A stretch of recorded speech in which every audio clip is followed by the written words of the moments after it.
Previously on JetSetZero.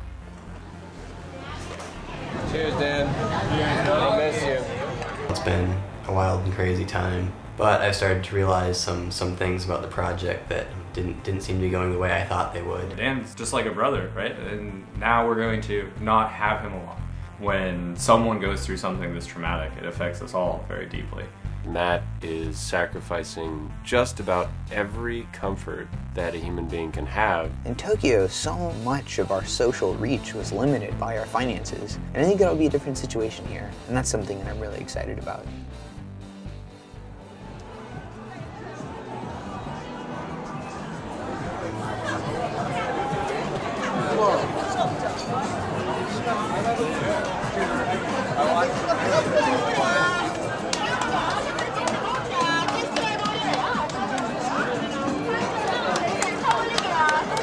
When I first got here, I'd been sick for 5 days. So everyone went out, checked out the city.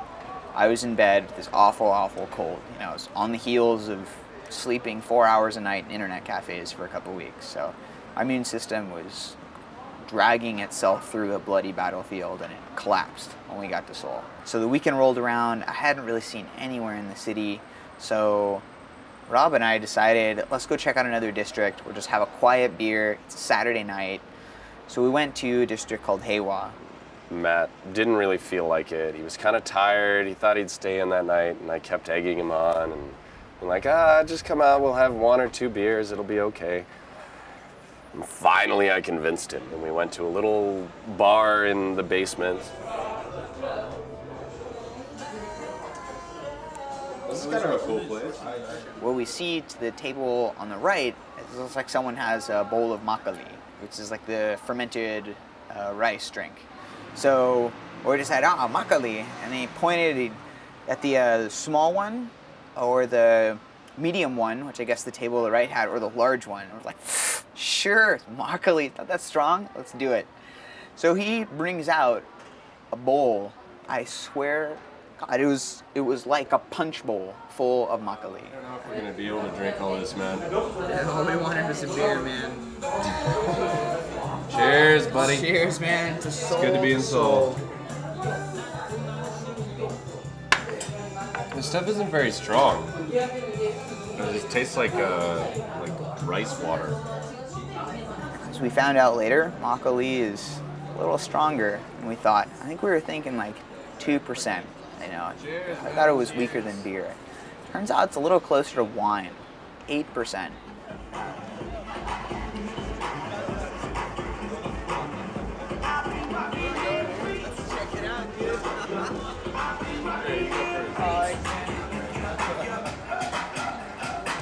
I think I bear some of the blame for what happened to Matt.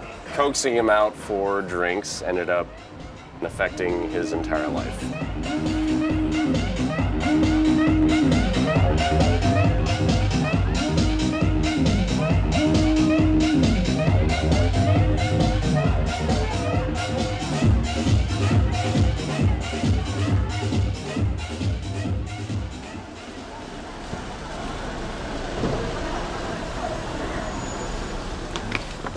Last night, I fell backwards and dislocated my knee. The kneecap, which normally sits on top of the leg, slipped over to the outside. And I had the very pleasant sensation of popping it back into place and getting Rob to help carry me practically out of this club that we were in. So now I think we're going to go to the hospital and make sure that you can just get a pair of crutches. I'm supposed to start teaching tomorrow. The thought of dealing with kindergartners like this fills me with terror. Oh, that's not too bad. I can do that. It's about as far as it goes. Oh, yep, that's as far as it goes. I remember having health insurance, just going to a hospital, being no problem, no anxiety that I'm gonna walk out with a huge bill. So it is quite a luxury. is not really the case now. Get loaded or anything?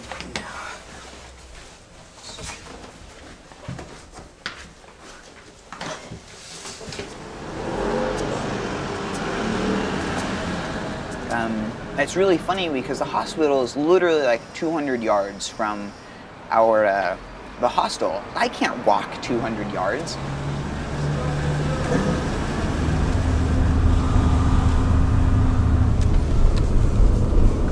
How are you feeling, Matt? Awesome.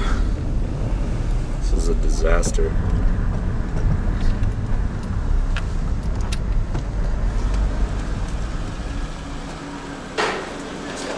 Yeah. Oh, there we go. Want some of that? So weird going here, like having none of the, not being part of the society. All I have is a passport. I need a fucking cell phone. Don't speak the language. Don't really have insurance. Like that's, none of that is a good feeling. So we've been here for, I don't know, 4 or 5 hours. Got an injection, got x-rays. They have a pay first system here, which is fun. Now we're waiting for someone to eventually tell him what's wrong. They keep trying, but nobody actually speaks English, so they just wheel him in, get flustered, wheel him back out, and we all wait a little bit longer. So hopefully he's okay, but we don't have a fucking clue what's going on. I think this one's the x-ray. That one? I think that one's consultation. And then one of these two is the painkiller, and one of the other one is holy knows. There were a couple of times when I'd explained to the doctor, and the doctor's like, oh, whoa, oh, and started talking to Korean. And the other guy's like, what's wrong, man? Is it that bad? You okay? That's painful. Painful.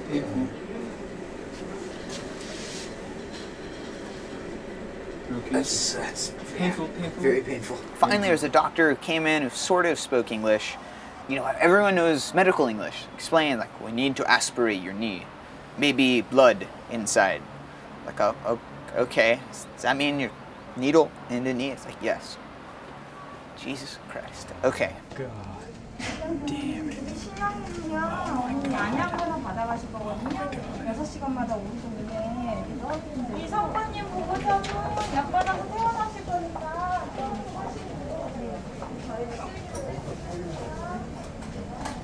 It doesn't look like they're taking out that much blood.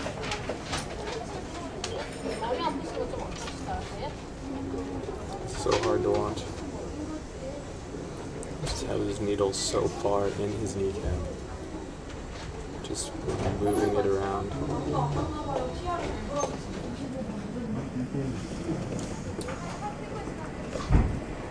I said I can't go home, so I'm here overnight, and tomorrow they're going to proceed with more testing, like an MRI or a CT, similar, I think, to determine whether it's sprained or whether there's severe ligament damage.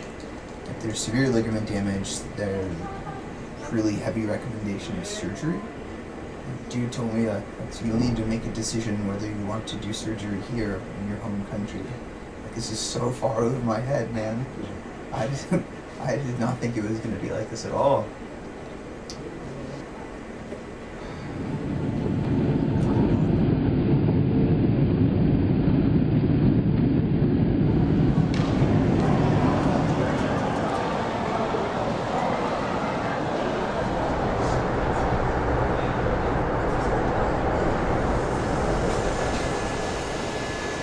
So I'm Nick.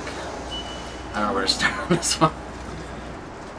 I woke up in Seattle this morning, and now I'm in Korea. Yeah, it's just a really interesting experience.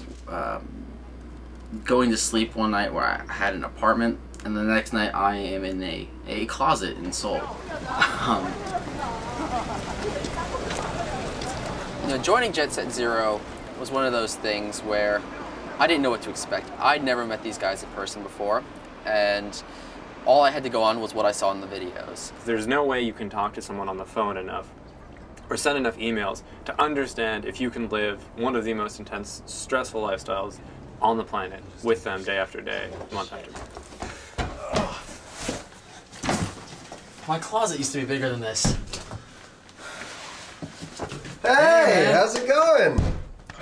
Good to finally meet you. Yeah, it's great to meet you. Welcome. We're really excited to have Nick joining us. And since we lost Dan, we've just felt such a hole in the team. There's few things that are more exciting for us than getting to meet new and interesting people. And having one travel along is even better. I mean, we don't know who he's going to meet or what adventures he's going to have or where he's going to push us to go. But all of that is more potential for us to just have an amazing time. It's exciting. It's exciting to be part of it. It's exciting to get out there and experience all of this. I'm having a great time.